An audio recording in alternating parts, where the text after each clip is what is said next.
Hey there! Welcome to The Unpresentable Parts, your go-to spot for conversations that matter. Hosted by Tim Blake and Titus Walello. We're breaking down barriers and building bridges, one story at a time. Tim and Titus invite you into a space where the vulnerable becomes powerful. Ready to join the conversation? Let's dive in.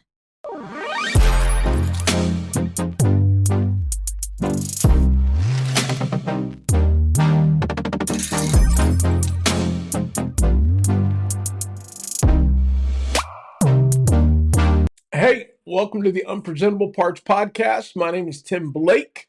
Normally, I'd introduce my co-host, Titus Walello, but he's not with us today. We are going to be introducing a new series entitled Views from the Valley. It's based out of Psalm 23, verse 4, in which the psalmist writes, "Though I walk through the valley of the shadow of death, I will fear no evil."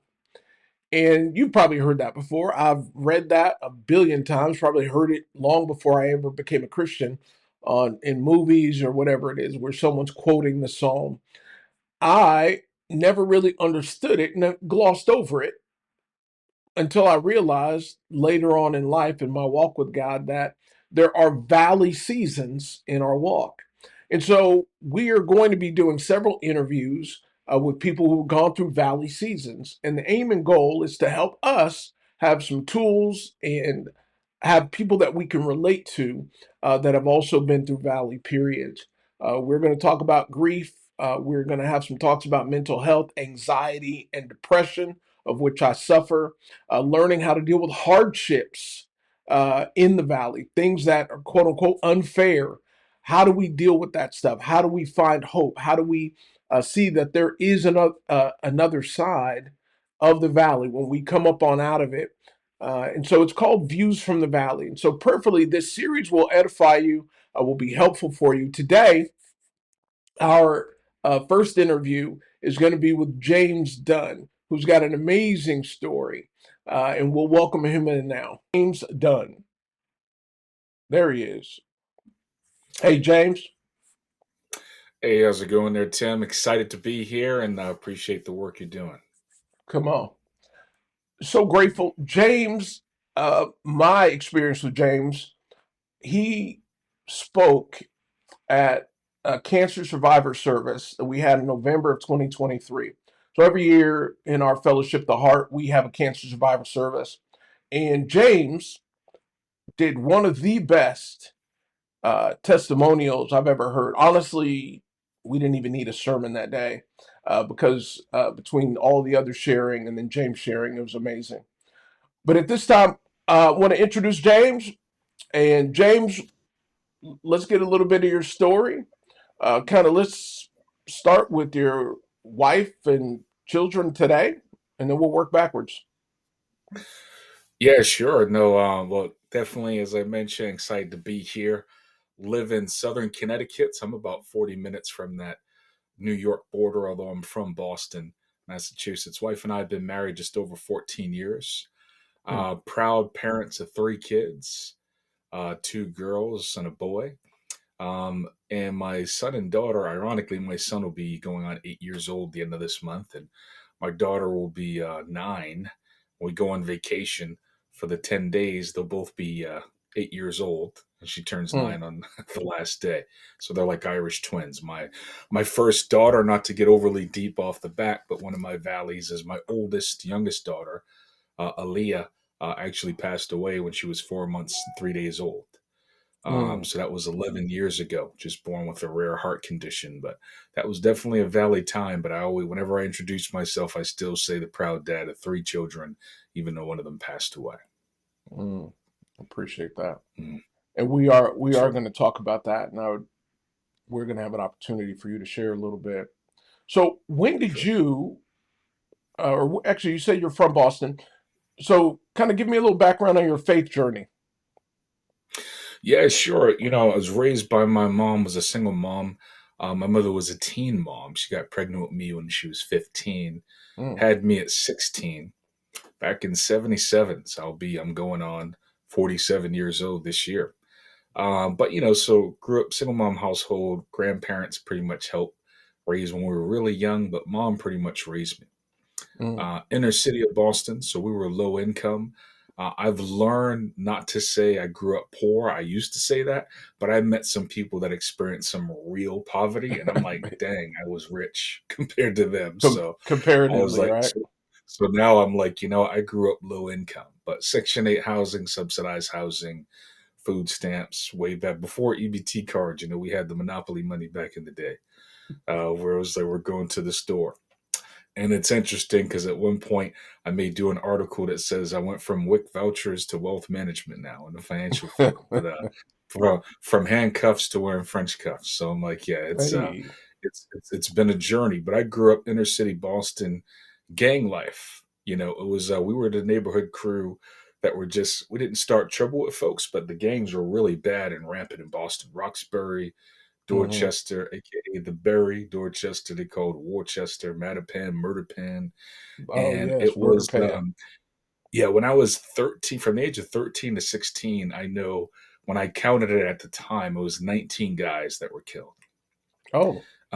within a 3 year period that were just in my social circle, folks that I knew of or were family of folks that I was close to. I've been shot at 3 different times in my life. Not it's not cool like in the movies where they make it all dramatic.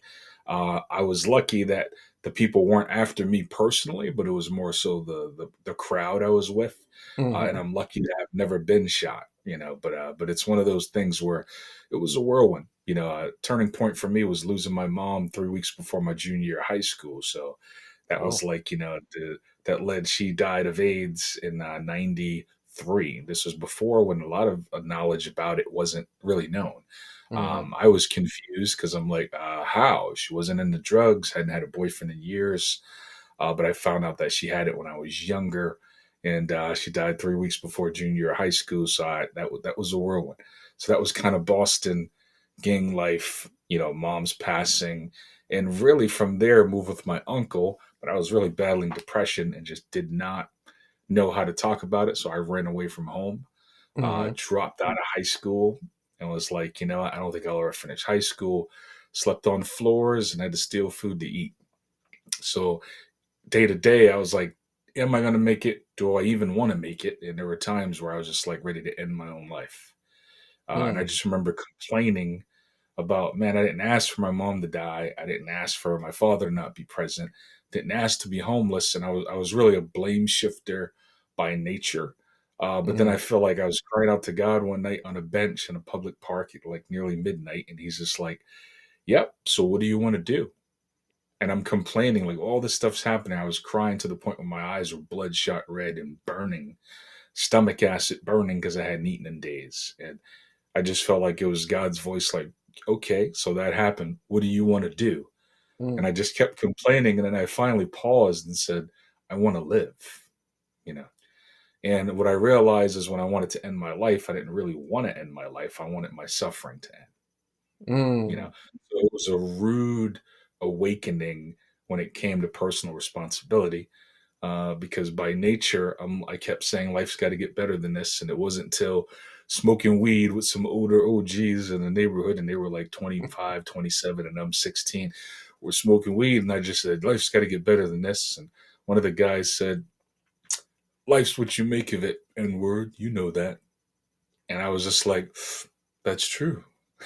So it was like this epiphany at age 16 where I'm like, wait, what am I making of it? You know? And so that was a rude awakening. I was the older brother. I really had my mom till I was about 14. At age 15, when she got sick and died at 15, she started to lose her memory, and she had Hmm. a form of like dementia. It wasn't diagnosed dementia, but the AIDS itself was actually attacking her brain. So she actually forgot I was her son. So it was really like, I had one parent for 14 years, emotionally, Yeah.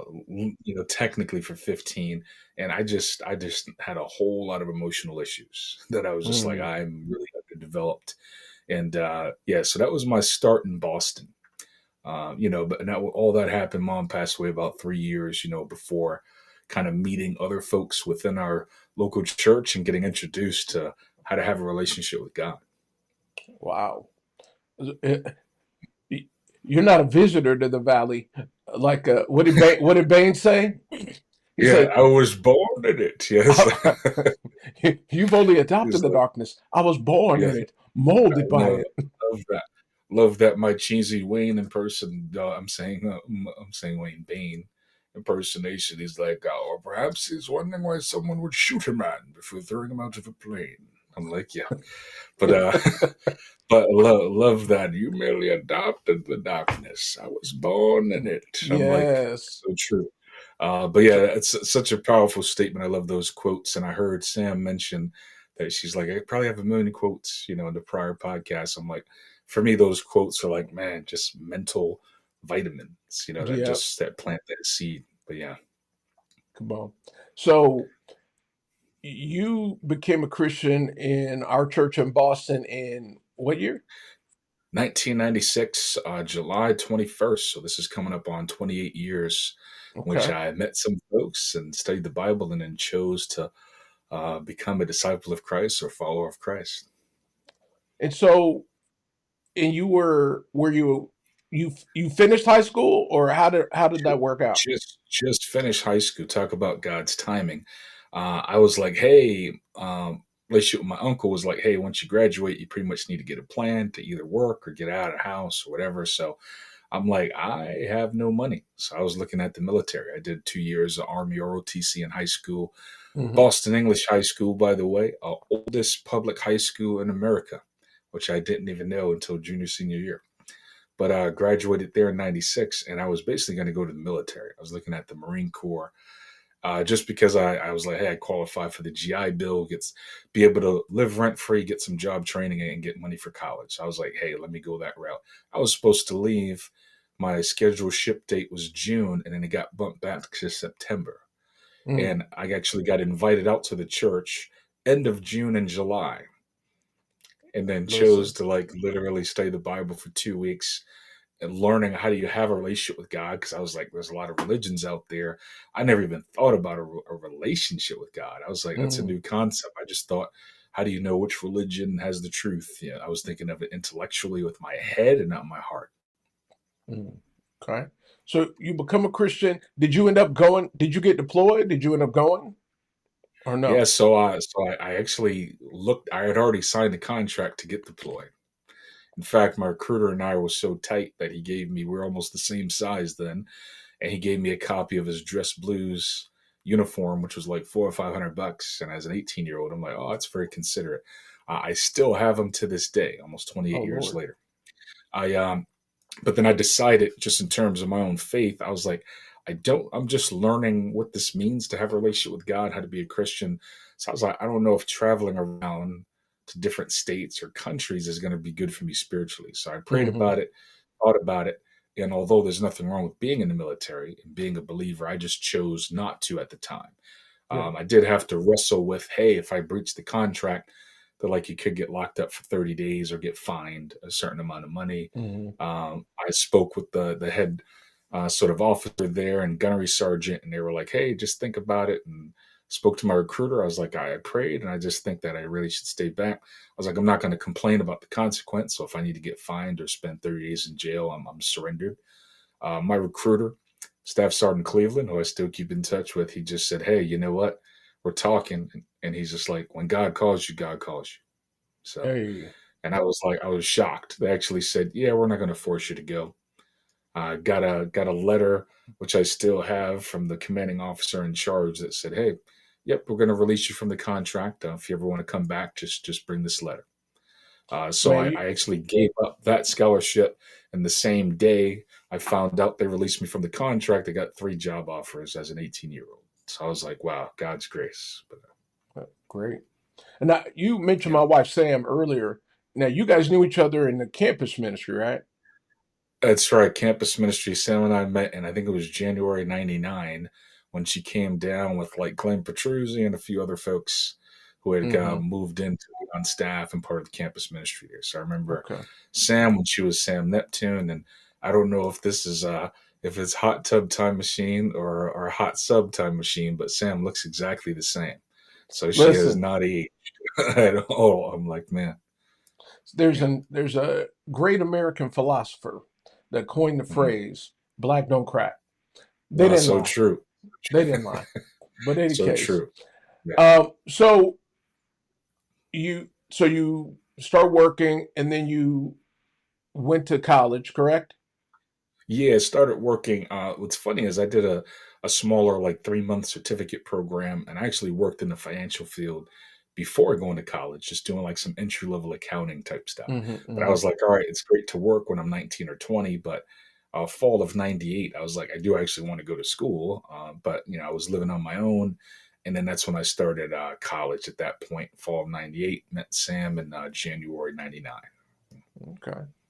And Mhm. so you met your wife. Just after college, Yes. you're working, you met your Mhm. wife. How did y'all meet? Yeah, it's funny. I was in grad school at the time, working full time, doing an MBA. A mutual friend of ours, which was from Boston, we're part of the same fellowship there. She's like, "Hey, you should go out on a date with a friend of mine." It was so I'm in Boston singles ministry. We had another singles ministry in Connecticut. They're like, "Hey, there's a poetry open mic night, to share whatever your talent." Hmm. It's going to be at her home. So we met, and then my wife has similar to Sam with the unique last name of Sam Neptune. My wife's name is unique. It's actually the Russian version of Claudia, but her name's Klarvdia. You know, Oh, uh, we discovered though that the Russian version is actually like Klavdia without an R. Her mom added an R, so we think she misspelled it back in the '70s there. But yeah, that's how my wife got her first name, Samantha, yeah, in the yeah, yeah. islands. And her name was supposed to be Samantha. And story has it Ah, that a member of the gotcha. family that was given the birth certificate to go take it to register it pronounced it even phonetically Samantha. Yeah, And so yeah, they end up Samantha. She's the only one on the yeah, planet. yeah. So I got one No, in a so million, every just time like I you. Google her name, I'm like, I don't see it anywhere except for her. And then a buddy of mine, random fact, on our honeymoon, he actually came to the last resort on the same day. We're in Mexico. I'm like, what are the odds? Him and his wife. Our last day there was he and his wife's first day there, Mm. and his wife was Russian. So then as soon as she heard the name, she was like, "Oh, Claudia, that's a Russian name." So it's just the Russian version of Claudia. But yeah, so we met halfway through doing my MBA, and I was originally wanting to be an attorney, hence the personal email address that you see that looks like a business one. So Hmm. I got that as a personal one. I don't use it for business at lawyer.com, so I don't confuse clients. But we met then, and there was like, hey, let's just start the conversation. But yeah, I was definitely coming in wounded, so I wasn't the whole woohoo. We met, and it was love at first sight, and I saw a dove and a hologram of Jesus. It's like, yeah, so I was like the wounded warrior, like, wait, he's a potential, but I don't know. But yeah, this Mm. was back in October of 2017, or excuse Oh, me, wowzers. 2007. Okay. 2007. What am I saying? I was like I'm mixing up my 2017. I was like, yeah, the math ain't mathing. yeah. Okay. So you There you go. guys get married. You started your career. I'm assuming she has her career going, correct? Yes, yeah. She's Okay. been a physician since like 2000. So yeah, it's Okay. 23 years, 24 years now. Yeah, So my guy goes from park bench, stomach growling, and I'm going to solve a mystery for you. The reason sure. that you were so hungry, uh, the reason you were so hungry is because the weed you were smoking. That gives you the much. So you out there There smoking you weed go. hungry. Is this But in any case, I think in the Bible it says how you say in First Chronicles, "Chinky eyed off the stimuli." No, yeah, there it is. Yeah.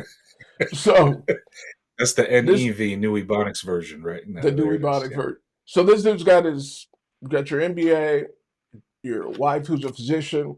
Everything right. is like God is really working, Yeah, and you're yeah. like, I'm blessed. You have your Hmm. first daughter. Yes. Yeah, that was it was a big blessing there. We're like, hey, I always tell my clients too professionally, I'm like, we're older, younger parents. Our first daughter was born December 26th, day after Christmas, 2012. Mm. And when we were pregnant, or my wife was pregnant, one of the emotional times at 5 months, we found out, hey, you're having a girl. It's a boy or girl. Exciting times. But then the doctor says, we hear a certain pattern. It's amazing with technology and medical expertise. They Hmm. could tell by the sound of her heartbeat at 5 months in the womb that it was an irregular sound, and they said we're concerned that she may have a heart condition. Mm. And I was amazed that they could tell that just by the sound. And there was a condition called congenital heart disease, or technically tetralogy of Fallot, which means that there's a major artery from your heart to your lungs that, if it doesn't connect properly, we used to call it blue baby syndrome, where the babies would turn blue. They didn't get enough oxygen. They die within a few days. Mm. So they were like, hey, she's going to need to have open heart surgery as a newborn when she's like 7 days old. Okay. So that was like a blow during the pregnancy, because we're like, whoa, what does that mean? There was If you also don't mind, how sure. did you and your wife process, like, just Yeah, during that that time when was, you that was, got that diagnosis? How did you and your wife process that spiritually? yeah, no, great question. It was an emotional thing that day. I remember after work, where I remember having to go back to the office, and then her hearing, ironically, her like OB checkups were like 2 minutes from my office. It was like two Mm. buildings over. So I go right back to work, and I'm just like, it's like time stood still, and I Mm. was doing like, sales at that time on the financial side. And I'm like, I need to kind of take a breather for a couple of hours here before I jump on the phone and try to bring energy to selling a financial product. Mhm, And mhm, that was a rough one. We talked it through.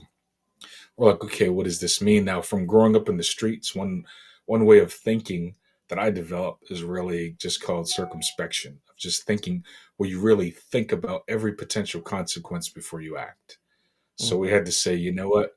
What could this mean? This could mean that, is she going to survive the birth? We could end up having a miscarriage or giving birth to a stillborn child who dies out of the womb. This could mean that, what if she has like severe disabilities throughout her life?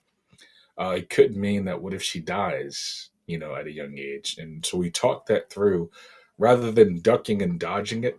Some people mhm, get into this, I don't want to talk about it, let's be positive. I'm like, I'd rather face it head on, because rather than running from fear, I've learned that it's going to catch up to you anyway. And fear mhm, is like credit. You pay now, you address it now, you address it later, but later there's a lot more interest, and it's a lot harder to deal with. mhm. So we had a That's very good. direct conversation, allowed ourselves to express what we feel to each other. Definitely was in prayer throughout, but also too with our close circle of friends, just soliciting prayers, man, and getting open to say, hey, this is a challenging time. And but also think that one of the things that does help me from my earlier start is that I don't feel exempt from trials coming my way. Mhm, In Romans 3:23 is like, all have sinned and fallen short of the glory of God. So spiritually speaking, I know that I deserve hell, and so does my wife. Now, if somebody is not from a faith-based, background, that could sound weird. So I'm not trying to sound negative or yeah, yeah, pessimistic. yeah. What I'm sharing is that, on the spiritual tip, that I know that my sin separated me from God, and I deserve hell, but He chooses to have grace on me. And because of that, I'm not exempt from any challenge coming my way. So we didn't Mhm. really struggle with feeling like, hey, this isn't fair. But it Okay. was certainly like, God, we don't desire this, Yeah, yeah. but it's here, so let's deal with it. You know? Okay. And so as time goes on, so that's at 5 months, you're able to Mhm. deliver Aaliyah and Right, successful birth, and then what right. happens? So she's there. We were actually at New York Presbyterian Hospital, literally there through day after Christmas through New Year's. She was in the NICU for 3 weeks. Okay. The doctor, ironically, happened to be on vacation when she was born. So it was like, hey, instead of doing it at like 2 days old, can we wait till the seventh day when he comes back? We're like, we're here in New York. So we were literally in a hotel room in New York, there for 3 weeks. Mhm, Wife was in the hospital for 5 days. We're going back and forth. And, 7 days, she has the open heart surgery. Did really well, came off of it. They gave her another 2 weeks or so to recover. After about 3.5 weeks, we brought her home from the NICU, and grateful for God's grace, because man, that was over 400,000 in medical expenses. oh, wow. Although we came out of pocket maybe 30 grand, but it was like expensive time. But she was doing well, So had for the parents that know what newborns, NG tube, little tube that goes up the nose to kind of try to Mm-hmm. feed her milk through a machine just to give her chest some time to heal with her little Mm-hmm. baby sternum. But Mm-hmm. so we came back and we are grateful for successful surgery. But that was one of two. You know, they put a temporary connector between that heart and lungs, but they said, hey, we need to go back in and use artery tissue so that way their temporary connector thing that can actually grow with her. You know, Okay. so but yeah, so it was definitely an emotional time. We had some people that were like, "Hey, we just believe in God that she's not going to need the surgery, right?" And they visited us Mm. up in the hospital, and we're like, "Well, we appreciate the faith, but she does need the surgery, and she's going to have the surgery." So they're like, "Oh, well, wait, what?" And I never try to dismiss anybody's prayer of healing, but also I feel like our faith and medicine can really complement one another, and they're not mutually exclusive. You know. Right. Oh, that's good. And so, Mhm. how did she end up passing? So it was literally the day before. I remember that Monday, April 29th. We were getting ready to go the next day, April 30th. She was going to the hospital to do a pre op check in. They were like, hey, we're going to have her schedule her surgery in another week or two, have her come in. We had a sister living with us who was in our singles ministry, who was our full time nanny. Mm-hmm. So that morning, she literally had her sleeping in a little rocker thing that little sort of infants are in. Yeah. She went to go feed her and she wouldn't wake up. And then she's like shaking her, like, hey, Aaliyah, trying to tap her. And then the sister really got nervous and scared and was like, I just slapped her like she's not responsive. She called my wife hysterical and panicking, saying she's not responding. Mm. So then my wife calls me. I'm getting a cup of coffee with the colleague, and we come back. I left my cell phone at the desk. One of the guys calls me and says, "Hey, JD, your wife called the 800 number trying to get a hold of you to my firm." I'm like, "Why would she call the 800 number?" I'm like, "Oh, I left my cell phone at the desk." I go there. I call my wife. All she said was, "Oh my God, I'm at the hospital with the baby." And I just said, "I'm on my way." I hung up the phone and I grabbed my stuff. I'm running out. One of my colleagues is like, JD, what are you running so fast for? I was like, my daughter's in the hospital. He's like, oh man, do you need a ride? I was like, no, I'm good. I hop in the car and I just felt like emotionally, like something had opened up my chest. I just started crying. And I feel like God gave me revelation that my daughter died on the way there. Because I had Mm. this thought of like, Aaliyah died. And then I was like, all right, is that Satan? Is it God preparing me? Or is it Satan trying to tempt me? I wasn't sure. So she literally, one of the side effects of this condition is that your heart just stops randomly. Mm. So in essence, it's like a cardiac arrest, So I go in there, I walk in to the security guy. I'm like, hey, my name's so and so. And a doctor standing right there goes, Mr. Dunn, can you follow me, please? So she stopped the security guy from even checking me in. So I'm walking, and that was like the Green Mile walk because it was a long walk. And she said, Mm. so we got a call that child went into cardiac arrest. She's like, so they brought her in, and they were trying to help her and see if they could revive her. And then she goes, I don't have good news for you. And right before I walk into the room, she says, the baby died. And I see my wife sitting on the table, holding our daughter on a hospital bed, surrounded by three doctors, a police officer, and one of her head nurses who dropped it. And my wife is just crying, and she just kept saying, "I'm so sorry. I'm so sorry." I'm like, "So what happened?" And I'm like, "It's okay. It's okay. What happened?" She's holding my daughter, and she just looks like she's asleep. No Mm. discoloration or anything. Touching her, and it was like literally they tried to revive her. Her heart stopped. I literally held her for about 2.5 hours after she died. And they had another mom who lost a child who was a photographer. And they said, hey, if you'd like, we have a family room where we have a woman that will come and take complimentary pictures with you and your daughter Mm. just to have a last memory if you would like. We're like, yes, because we don't know what's what. But as I held her, I was just like, wow, it doesn't seem real. But yeah, very surreal Mm. time. So take us to, obviously, there's a surreal portion doing the Mhm. preparations for the memorial and all of that. How was your faith affected after that? It was ironically, it was a faith building time because when you study things about our faith, it's very hypothetical until you go through the storm. You know, Mm, it makes me think about when they advertise watches, and I like to collect watches, but when they're like, hey, this watch has 1,000 meter, water resistance, or this is waterproof under this or that. If you ever hmm see those behind the scenes videos where they do testing and there's like banging and drilling and throwing it in, like it was really a time of like, okay, is what I believe really real? You know? mm, And immediately I go home after being there for a couple hours. We change, and I've got a suit on and have the time. My wife and I just changed into like some workout gear, sweatpants, and all that. We're like, yeah, our bunch of friends from our fellowship are already at the house, like in shock. And we just said, guys, we're just going to change. And we're going to this seaside park in Bridgeport, Connecticut, which is by the Long Island Sound. We're just going to pray.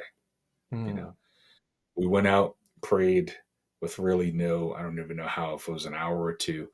Then we just prayed and just said, hey, let's just spit this out to God.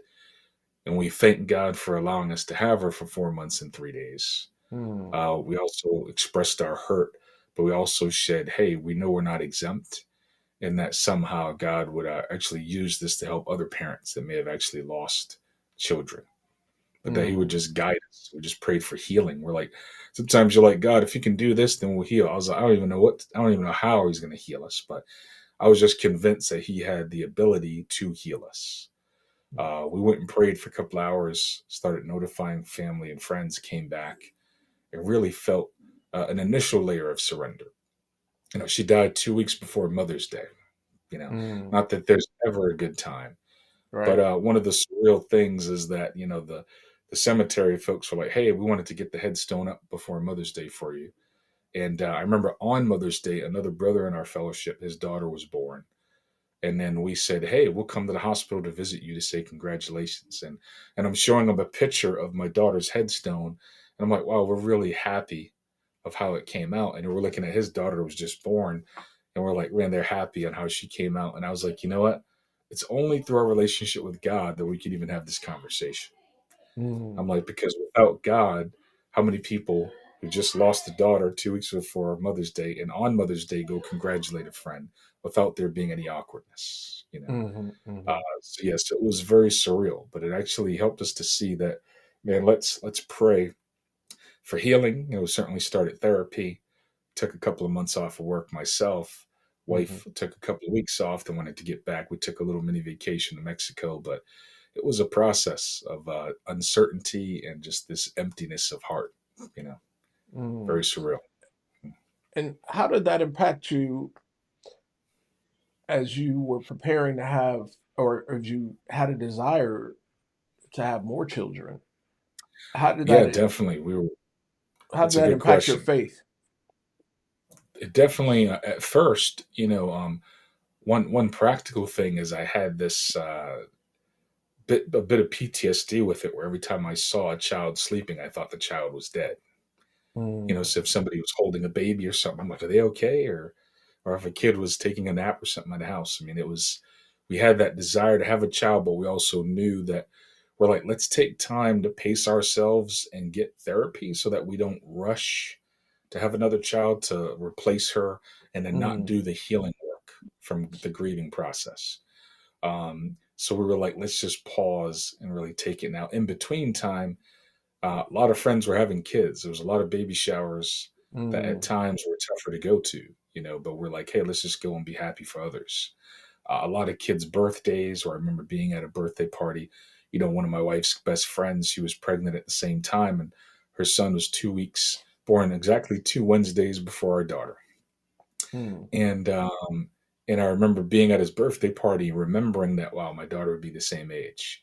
And it was must have been 10 or 12 kids there. I had to step out in the middle of it in December. It was cold, and pray, and I'm just in tears because I was like, this loss was coming over me. mm, We were getting older. We're like, hey, we're older, younger parents not getting pregnant.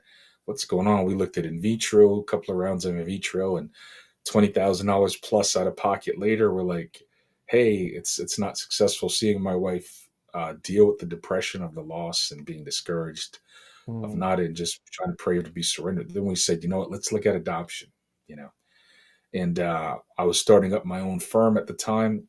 So December of 2014, I was like, God, if we do adoption, we're doing a program where they select you to be the parents. I was like, any day if we're selected, I'm starting a firm any day after April 15th. Well, we actually got called April 16th. I was like, I didn't expect it to be that soon afterwards, God. But we got called, and then we were selected to be our second daughter, Ariana's parents, when she was born on the 15th, which is funny because I tax day and I work in the financial field.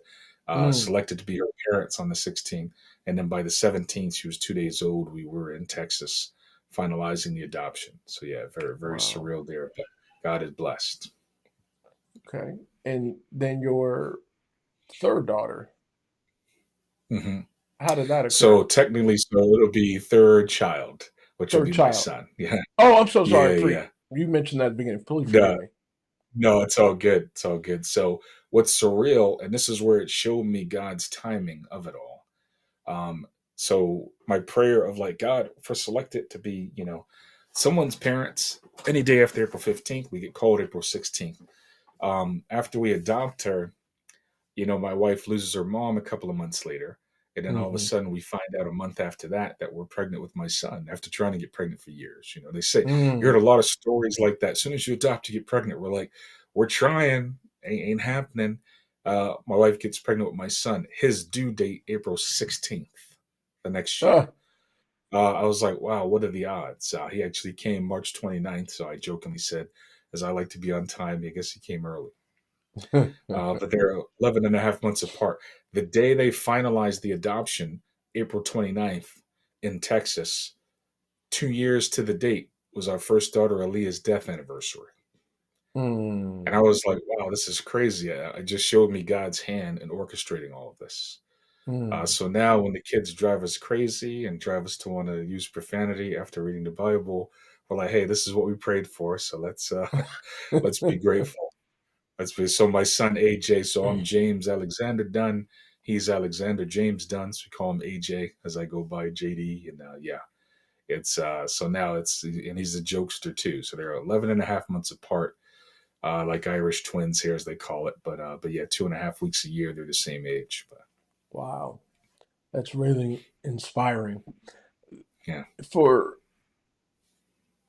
I know one of the challenges for me, and again, Hmm. not even having close to your story, like our stories are vastly different.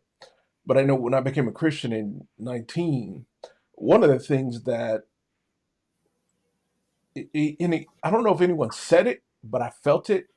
But you walk with God, you obey, you find purpose, Hmm. and blessings just come. You walk with God, and blessings come.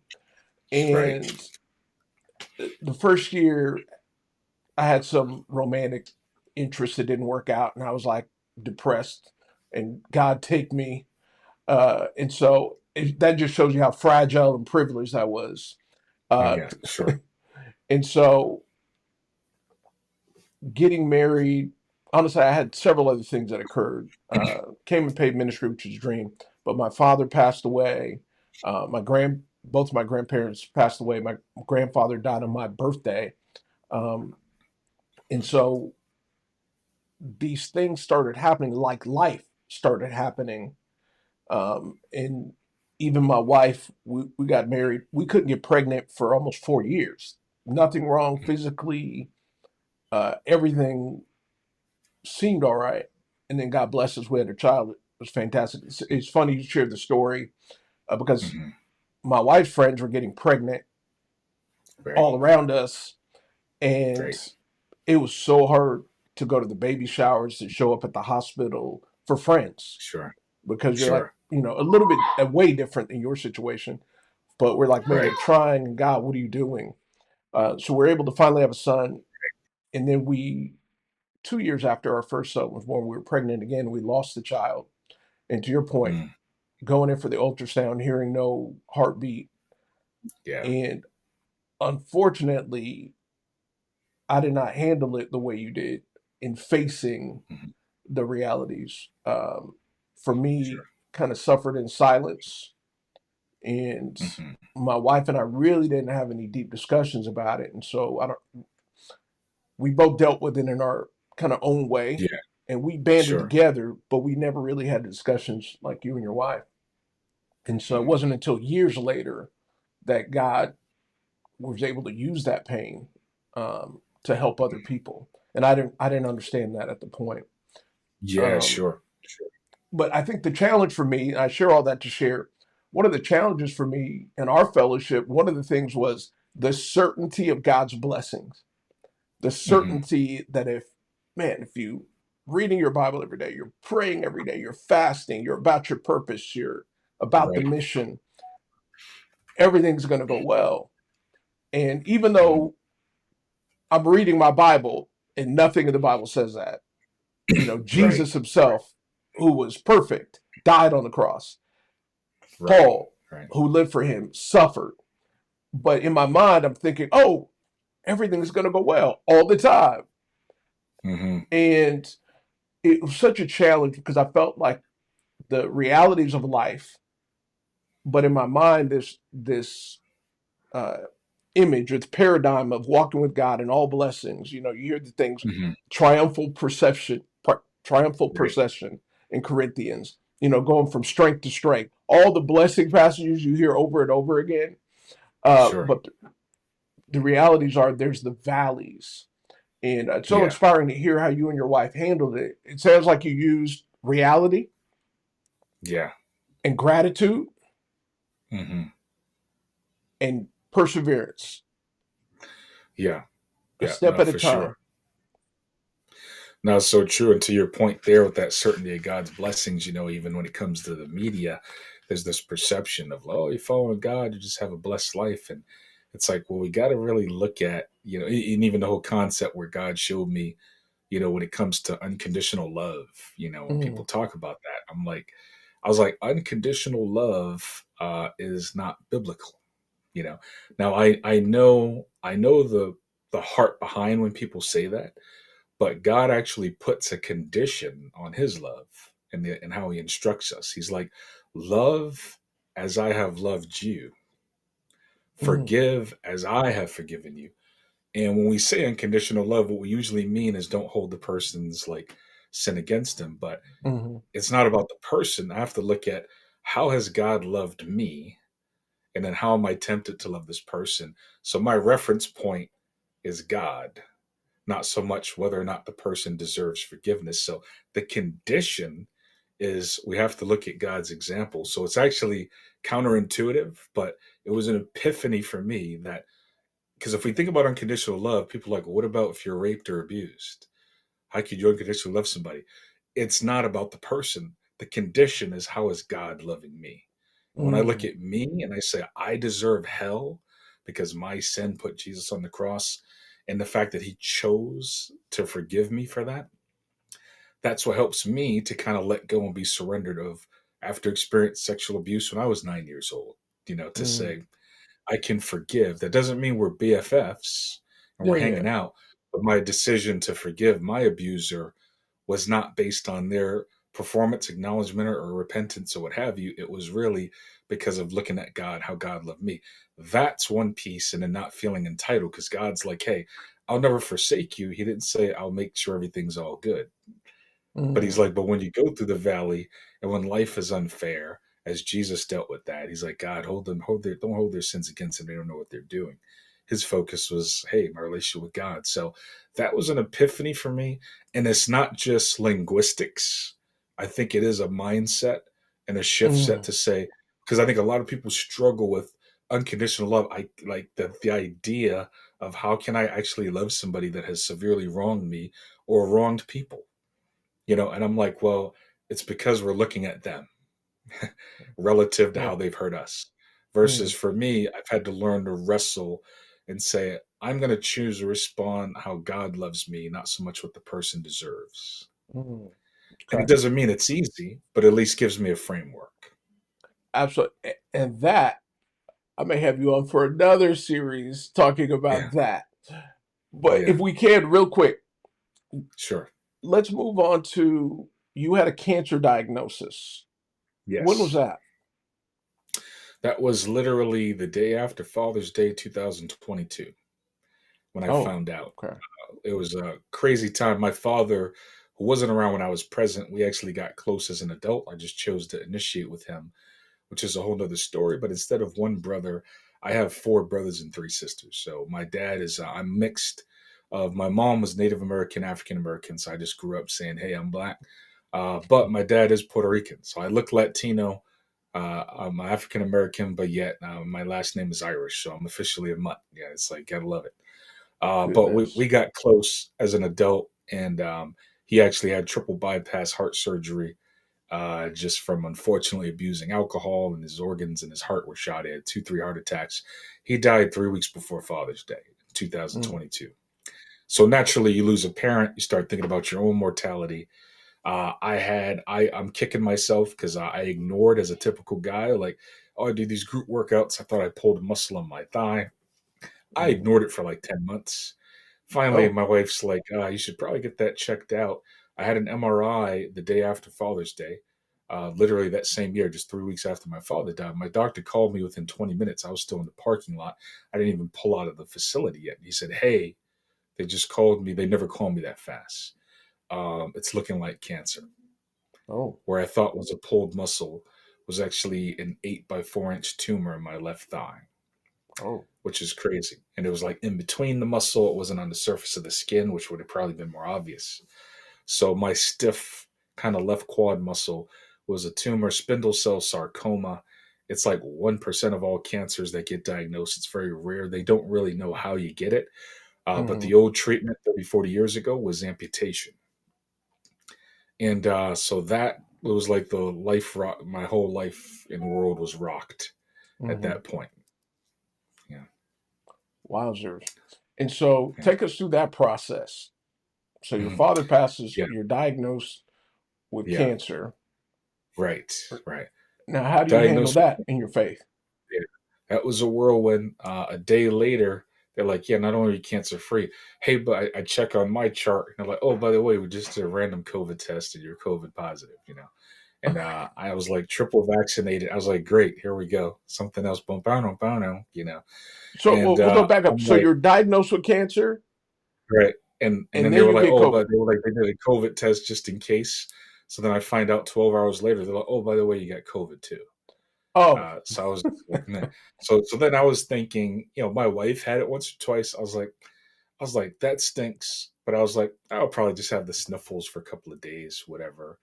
But I had to quarantine with my kids because they were exposed, so I couldn't even have downtime to process the cancer diagnosis, mm, fully because I'm like, wait, but that version, and it could be the stress of my father's death and the new diagnosis stress. COVID kicked my behind. I had the real like I was like, oh, I was in intense like pain for a mm, couple days, and then had some treatment thing, and then I was better like within 3 or 4 days. But that was humbling to have to quarantine with my kids that were at the time only 6 and 7 while we sort of processed this. Actually, there were 5 and 6 at the time, and I'm like, man, it's a whirlwind. I remember first thing I thought of, and professionally, I'm a financial planner, so I was like, I need to update my will and my legal documents. I didn't know mm, if it was curable or not. I remember just having times of I think I have a video recording of it where I just burst out in tears because I'm like, I didn't grow up with my dad, and my mother died at 14. So my immediate concerns, I wasn't really concerned spiritually because I'm like, I have a relationship with God. And financially, I have things set up where my family will be taken care of financially. But mm-hmm, my concern was, I don't want my kids growing up without a father like I did and how rough it was. And secondly, I was like, man, I don't want to collapse in front of my kids, and mm, have them traumatized, like, hey, dad's here convulsing or, whatever. So that was a concern. And I just remember saying, all right, well, let me just journal that through and pray it out. Cause I'm like, rather than duck and dodge it again, I'm like, let me just play it out and really express that to God. Rather, some people do take that journey privately, but I was like, you know what? There's a whole lot of unknowns, and on social media, I'm connected with overall probably 1,000 plus and my initial contacts, but it's like tens of thousands of people that are also fellow believers online. So I Mm-hmm. decided to just go public with it. Like, and my motivation in doing that was I just need as much prayer as I can get, you know. Mm. And so I was like, I don't have the energy to make 1,000 phone calls, but I can just kick it out there to different groups. And so I just decided I'm going to put that out there. It was humbling, and then it was like, hey, am I going to need, chemotherapy? Am I going to need surgery? They're like, well, surgery to remove it and radiation. At first, they're like, surgery and radiation, you may not need chemo. When I had Right. my consult with the doctors, we went through, and they were like, well, here's why we recommend chemo. Any tumors over 10 centimeters, recommended. Yours is 20. Oh. They're like, it's optional, but I was just like, I was like, well, in my case, I'm like, hey, I'll take all the help I can get. I'm not Mm-hmm. looking to take a shortcut. And I was thinking, like, dang, that means I'm going to lose my hair and I'm going to be either Dr. Evil or Lord Voldemort here. But I'm like, what's going on? And so I remember thinking to that. They're like, your hair will grow back. And then the doctor, at that point, we're talking with him. And I remember my wife being on the appointment with me. We're asking questions. But when we realized I needed chemo, that's when she choked up, was like Mm. tearing up to ask a question. And I'm like, man, he walked us around the floor and said, yeah, these are the chairs and the rooms where you would have chemo and be set up. And this was like 6 to 8 hours a day, 3 days at a time in 3 week increments. So it's 21 rounds of chemo, Mm. 25 rounds of radiation surgery. They removed about a third of my quad muscle on my left leg. And they also have a titanium rod in my left femur. But Wow. now, that was a whirlwind, not knowing, like, which way is this going to go? Mm. Chemotherapy just, it drains you physically. Radiation has its impact, where my leg was like discolored and nearly black and skin peeling like you're a burn victim or so, and burn Mm. survivor. So it was a whirlwind, but I just said, you know what? I ended up, through journaling and really therapy was the epiphany there. I was like, I had anxiety, like, wait, I got this port catheter thing in my jugular vein where they give me chemo through. Wasn't used to feeling that, and it was a journey. I was just like, let me journal. Wife helped me out to really encourage me to seek therapy, and they had oncology therapists that Mm-hmm. specialize Mm-hmm. in helping people that are like, hey, if you're newly diagnosed, how do you process that? And it's Yeah. a lot of unknowns. Thinking through, I started making a list of lessons I want my kids to know, and let me write a personal letter in case I do die. So a lot of uncertainty, and I was just like, there was control versus influence. So I said, all I can control is choosing to be honest with God, with others, and also too choosing to be honest with myself. Now, in my sinful nature, similar with my daughter's loss, I jokingly told my wife, like, hey, if I become terminal, and this is the comedian side of me, I said, tell the Make a Wish Foundation that I want to go to the Bunny Ranch in Vegas for the weekend. I was like, but I was like, only if they hire you as my escort. But I'm like, yeah. Oh my So, gosh. This dude. so needless to say, I was just like, I remember just feeling this sense of entitlement, like, oh, do I deserve to just like sin or something, and just do I deserve to just say, what if we allowed ourselves to sleep with one person each? Oh my Now it was goodness. it was a thought, and because my wife and I are transparent, it was just like, hey, there's some of the thoughts here. It's just like, yeah, that's real. Didn't act on any of that, but I Oh, was like, let me just I I pray was like, not. let me put it in the light. Yeah, I was like, let me just put it in the light, and then take it a day at a time. Having young kids, I was like, how do we balance? How do we even talk to them about it? We told Mm. them through, it was a book called "Someone I Love Has Cancer." It was a cartoon book that a mom wrote, who said, "Here's how to explain to children what cancer is." Mm. And then trying to draw out my children day to day, where I would ask them every day, "Do you have any questions for me?" 90% of the time they did. They're like, "Dad, feel bad for you." Oh, what is that? Because you're gonna get zapped. That's what the book used for, like, radiation. But they thought it was like a laser that like takes out your hair. I was like, no, actually, it's not the radiation. It's the liquid medicine, the chemo, that caused me to lose my hair. But I just tried to probe and and ask them. The tougher part is when I got closer to my surgery. It was just like, Dad, I don't want you to have surgery. I don't want you to die. And I was like, Yeah. so I was just like, well, thank you for sharing that, bud. I'm like, I'm actually having the surgery so that I don't die. It's actually going to Mm. help get rid of the cancer, but thank you for sharing that. And I just tried to ask my kids every day, do you have any questions for me? Thank them for expressing it. and give some reassurance. But it is surreal. I remember just walking by, seeing them brush their teeth or so, or taking my son to a baseball game or something, and just it became very surreal. I'm like, I'm sitting here not knowing, is this my last summer as a dad? You Mm, know, and even though I had some spiritual security personally, I was definitely concerned about how are they going to grow up, and mm, just praying. So I said, I can only control me choosing to be honest with God. I can't control whether or not He honors that, because He doesn't say we won't go through these trials. He just says He won't forsake us. yeah. And although that's comforting, it's also scary and humbling, because there's when scriptures say, "I won't give you more than you can bear," that means that you have the ability to bear. He didn't say about the desire to bear. I mean, I have the desire to not bear a lot of things. Yeah. I Yeah. never want to hear about children getting sexually abused as I was, but yet God doesn't say that'll never happen. He just says that I will guide you through it should it happen. And that can be discouraging at times, but I also say, you know what, I can only choose to be honest with where I am, and pray that, he does certain things in my favor. Mm. So I'm grateful, actually, if we can back up a little bit when you shared about the conversation you had with your wife about the Yeah. bunny ranch and all that stuff. And the Yeah. reason I know for some people they're going to freak out and be like, "Oh my gosh!" And one of the Yeah. things we're called unpresentable parts, because here's the reality: there are real things that we Yeah. think in our hearts and our Right. souls that are outlandish, and we never Right. know Hmm. what we're going to feel or think in a situation Very true. until we're in that situation. And so we get it Right. out before God, we get it out before one another. And that's, I know from my experience, it keeps us from acting on that, exposing it Right. to the Right. light, exposing those Yes. crazy things that, hey, this is just what I was feeling. I know for Right. me, that actually gives me freedom in Christ. Yeah. Is, Right. man, I had this thought, it was crazy. Yeah. Um, Right. I think and I appreciate you sharing that. And I don't want people to freak out on that. Yeah. Trust me, Sure. that is way more normal than you think. I know people might Yeah. think, I know I've thought about my own death, about, Sure. man, I don't want my wife getting remarried, having sex with Yeah. some other Right. dude, like just Yeah. all that Right. stuff. Sure. I don't want my kids raised by somebody else. Um, Right. Right. and so all of those things, and even, like my children, if I'm gone, would they be angry at God? Would they be bitter? Would they not make Right. it? And so these are Yeah. all Sure. real thoughts.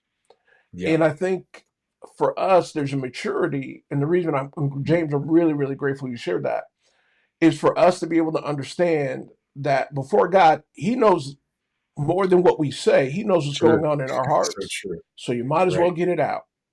Get it out Yeah. No. before So Him, true. get it out before others, and then God Yeah. can work.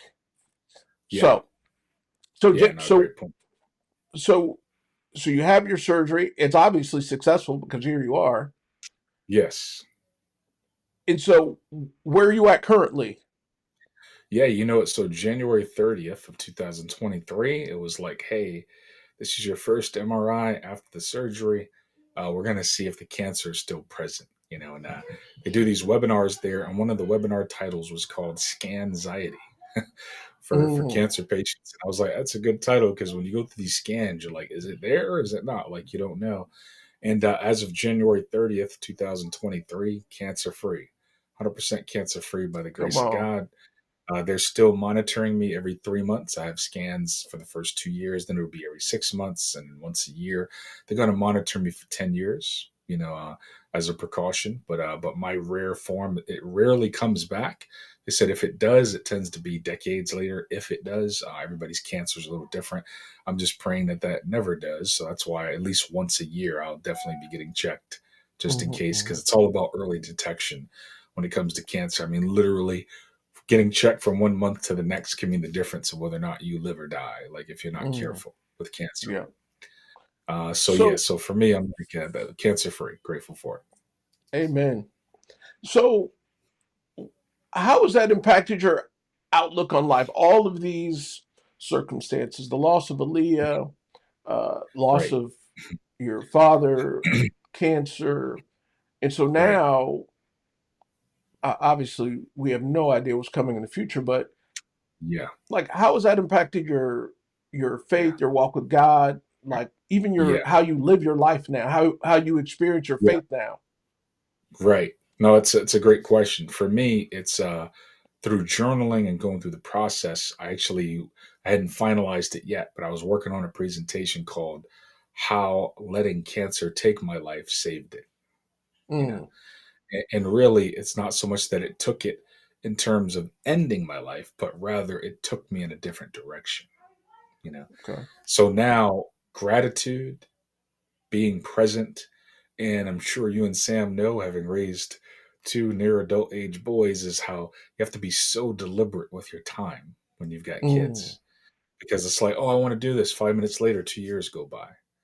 And it's yes. just like, so I'm realizing, like, wow, I've got to be very deliberate, very intentional. We look at, all right, with our kids, our biggest desire is that we create an atmosphere where they have their own desire to want to have their own relationship with God when they get older without pressure from us. So Mm, wife and I are like, what do we want to instill in them? Integrity, honesty, discipline, consideration. We're like, what are we doing in our parenting? You know, what input can we get from older parents, and how are we spending our time so that we can facilitate developing those skills in our kids, and those values. So being very deliberate, very grateful, and learning to just be big picture, and mm, think long term when it comes to even dealing with my own issues of kids they can bring out, most people could see me as a patient person, but the kids can bring out the inner hood side of me, like what, where I could just be ready, where especially I'm your just ready to son. catch a case. You're like, hey, I jokingly told folks that, hey, I used to dream about my kids being born, and now I fantasize about their death at Oh times. my But I'm like, yeah, goodness. but they will drive me crazy. But I remember thinking, like, me working on my anger is not just about working on anger, but it's thinking through, man, what kind of a husband do I want my daughter to select? We've heard so many things about women, like, well, my dad yelled and was abusive, and now I'm with an abusive guy. So really Mm, thinking long term and generationally, thinking through for my son to be patient and not to be overly aggressive with him so that he doesn't be aggressive with other kids. So mm, it's given me a perspective to think generationally, think more eternal, think long term, and to be very deliberate. And mm, to really just stay real, stay open, and clinging on to my real relationships. I made a note that I think the biggest thing that helps with those valleys that I want to encourage the audience with, if you are part of a Christian based group, is that you need friendships beyond the fellowship. mm, And what I mean by that is that some of us are like, if you're around, hey, it's great to see you, but you don't hear from some of those people. Not everybody understands how it is to be struggling and maybe not part of a fellowship for months and not have anybody call you, but then have everybody question you when you do pop up as if they were mm, concerned. And you're like, yet you haven't called. So for me, I'm like, it's friendship beyond the fellowship. There's a lot of folks who were part of our fellowship that I still keep in touch with decades later because I'm like, we have a friendship, you know, yeah. and a brotherhood that's beyond the faith. And you need friends like that we all have our own individual relationship with God. But a lot of folks that don't get real with some of these thoughts, they can seem to be fine and all of a sudden they disappear. And we're Yeah. like, wow, what happened to this person? They seem to be so happy, so well, so put together. It's like, if you don't have friendships beyond the fellowship where you can be real and let your sin out, not somebody that's going to enable your sin and not challenge you, but somebody you're comfortable enough being the real you around. And that does mean your sin comes out, but you also know that they're going to listen without judgment, but they will redirect you with God's word. Mm, And that's been a huge thing that's helped me throughout the years, is having those friendships. And I'd say the biggest lesson is learning how to get help, when I'm mm, hurting, and learning that it's my responsibility to share with people how to help me. And if they try to help me and unintentionally hurt me, let me have grace, because hey, I got issues too. So yeah. it's helped me to not be judgmental about how other people process their pain, whether it's good, bad, or indifferent, but to be patient and not judgmental, when it Mm, comes to that. One of the silver linings that I'll kind of, with the closing comment with, is that as we went through that, we prayed about God using our daughter's death to help others. Well, I used to visit the cemetery so often. I knew the couple that managed it, and I saw that there was a headstone right beside my daughter a few months later of a little baby girl that was 3 days old. Mm, I wrote that family a letter and I gave it to the couple that managed the cemetery. I was like, "Can you just pass it on?" I'm like, "We don't know each other from Adam. We're just fellow parents who also lost a child. If you ever want to grab a cup of coffee or lunch or dinner, wife and I would love to. Here's my number." Well, they called us 2, 3 months later. Long story short, the wife studied the Bible off and on for a couple of years, did not choose to become a Christian, but she brought another friend who studied in a few months, and then she became a Christian. You mm, know, that same wife or mom who lost her daughter, we kept the friendship. She studied off and on for 5 years. wow. And during COVID, she was baptized into Christ. Mm, So we've seen two women and two families impacted. We're praying for the husbands. They're more open to friendship, but not necessarily the gospel. But through that time, God really used the pain and in my wife's relationship to help convert two other women through, and one just indirectly. Ironically, the other woman that was converted, both of them are nurses, but one of them is actually an oncology nurse who was like giving me tips later on my cancer treatment. So just never wow. know how God will use some of our misery becomes our ministry, as they say. It's a Wow. whirlwind. But that was our prayer because we said, how many people are going through this without God that need to talk to somebody who's gone through it with God? Not that we're any better than them. We're just fellow strugglers that have just tapped into God's grace, and can we share with you what we're learning as we're on the Mm. journey? That's amazing. That's really, really encouraging. It's funny how the Holy Spirit works and allows things to occur in our lives Right. that have nothing to do with us.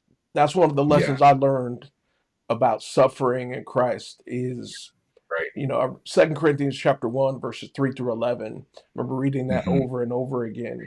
And the idea, Paul said that the comfort we receive overflows.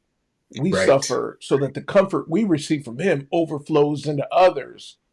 Right. And I realized that because, again, whenever I suffered, again, my privileged mindset, I always thought, oh, I did something wrong. God doesn't love me, yada, Right. yada. But it Yeah. doesn't have anything to do with me. It's me sticking Yeah. it out with God, me experiencing his comfort, and then that Yeah. overflows to others. And the grace and the love that Yeah. he's shown me, I can Right. extend out. And so, Mhm. again, to a much lesser So true. degree, when we So lost true. our Yeah. child in '08, we've been able to comfort so many other couples that have Yeah. gone Right. through the same thing and Yeah. counsel them through it. Right. Um, and it's amazing. So that's really encouraging. Lastly, Yeah. I do I, Mhm. I know for our audience they don't know this, but one of the reasons this podcast occurred, and James and I talked about it a little bit beforehand, was Sure. James started doing stand up comedy, and so That's I right. saw this online, and I'm going to ask you about that really briefly. I saw Sure. him do his comedy online, and it inspired me. I thought this has got to be because of the cancer. He thought, Mhm. let me just make this happen. And so my Yeah. thinking was, I don't need to have cancer, but do something that maybe Yeah. you want to Sure. do. Sure. Another lesson was I was teaching my sons, you got to try to fail at something. So I was like, Right. let's try a podcast. So, any case, Right. James, you want to share a little bit about your comedy, really briefly, and then we're going to close it up. Yeah. Sure. I think that it's one of those things where since I was literally 11 or 12 years old, just loved stand up comedy, and I think from going through so much childhood trauma, I just enjoyed laughing. It was like a way to disconnect from like reality but also to be able to find some humor in it. And there is sort of over the years I've developed it. I've hosted a lot of parties kind of just for friends or even within our church. I end up emceeing a lot of things, being like a facilitator of discussions, and I just pepper humor throughout. Sometimes it's not even an effort, you know. Mm-hmm, mm-hmm. But it's one of those things where I find it's very therapeutic and does help with laughter. So I had never done any formal training, so I did a 6 week workshop where it took 20 hours of preparation to be able to do a 6 minute routine at a professional comedy club, and it was filmed. But it was a bucket list item, and now I'm part of a whole network of comedians throughout Connecticut. and beyond. I get invited to shows all the time. Now it's a matter of finding the time to do it again, because it literally, when you see these guys do a 1 hour special, it's like 100 hours plus of prep. To do Mm. 5 minutes can take you 10, 20 hours. So comedians make it look simple, but when you do real technical comedy writing, it is a process of stretching. But I enjoy it. I find that, keeping the humor. I was like, if Titus was on here, I know he did some bodybuilding. I was like, in campus days, I look like a bodybuilder, but now I went from bodybuilder to bodybuilder bear. All right now. So I'm trying to work it. I'm trying to go from the third to the first trimester as far as belly density now. So trying to Uh, work it on that. that's funny. And it is Yeah. funny. A lot of the best comedians, historically best Yeah. comedians, have trauma in their backgrounds. Darkest backgrounds. It Yeah, so true. it's born out of pain. Some of the Yes. best Yeah. comedians. Yeah. But amen. So true. So James, I should have done this at the beginning, and maybe anyway, we'll do it here. Sure. The One of the questions we ask at the beginning of every episode, and now we're at the end, is what's unpresentable about you today? What's Hmm. unpresentable? Meaning, what's a Sure. part of you that's struggling today? Sure. I know for Sure. me, the unpresentable part was, man, this is my first interview, and I wanted to be, whenever you're doing something, you have Right. somebody in mind, like, oh, do it like this guy or do it like that guy or whatever, as opposed to yourself. And so the Sure. anxiety of,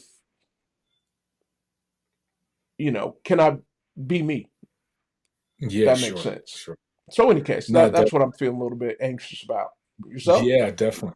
I think one unpresentable part was, I think for me, it's just I always keep present what my sinful nature is. So by nature, I'm a coward, conflict avoider, and I lack discipline and character.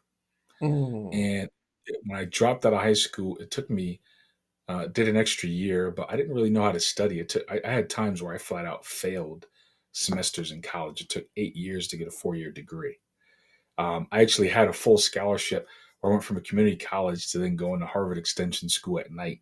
The scholarship was going to cover tuition, books, and my rent while I finished Harvard. But they were like, if you drop any class or fail a class, you lose the scholarship.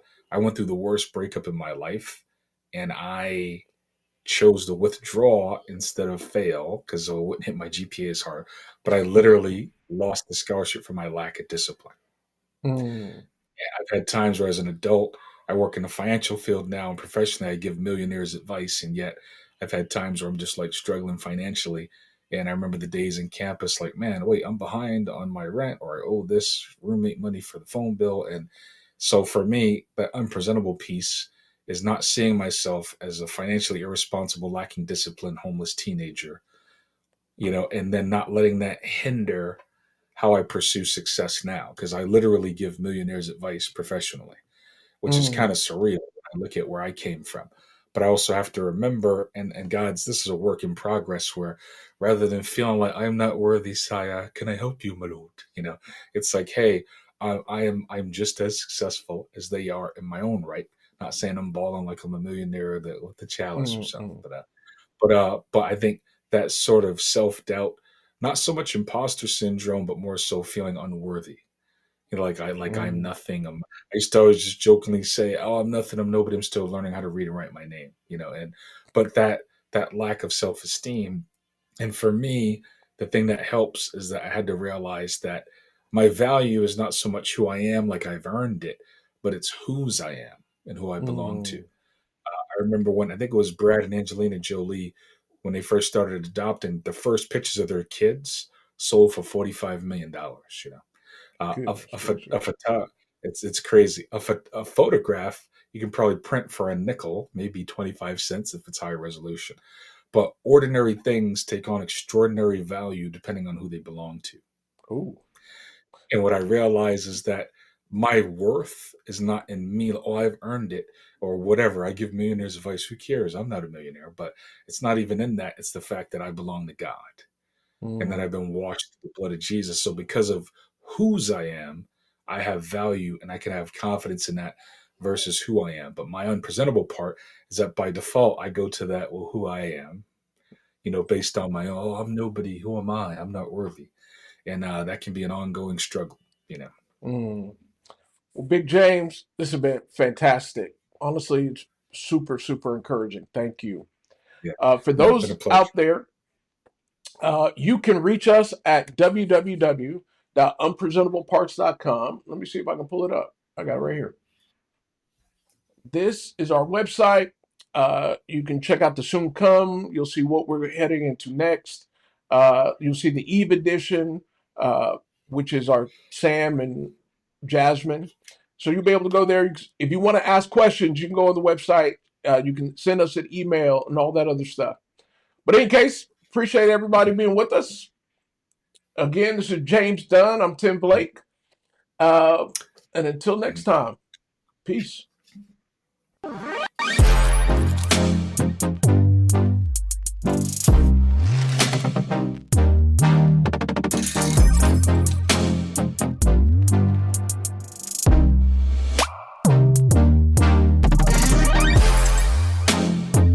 Hey there!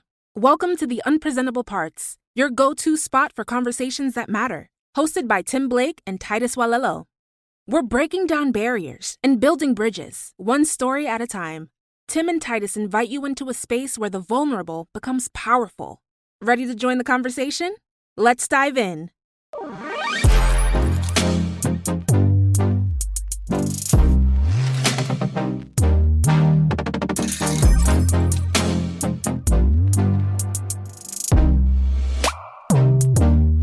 Hey, welcome to the Unpresentable Parts podcast. My name is Tim Blake. Normally, I'd introduce my co-host, Titus Walello, but he's not with us today. We are going to be introducing a new series entitled Views from the Valley. It's based out of Psalm 23, verse 4, in which the psalmist writes, "Though I walk through the valley of the shadow of death, I will fear no evil." And you've probably heard that before. I've read that a billion times, probably heard it long before I ever became a Christian in movies or whatever it is, where someone's quoting the psalm. I never really understood it and I glossed over it until I realized later on in life in my walk with God that there are valley seasons in our walk. And so we are going to be doing several interviews with people who've gone through valley seasons. And the aim and goal is to help us have some tools and have people that we can relate to that have also been through valley periods. We're going to talk about grief. We're going to have some talks about mental health, anxiety, and depression, of which I suffer.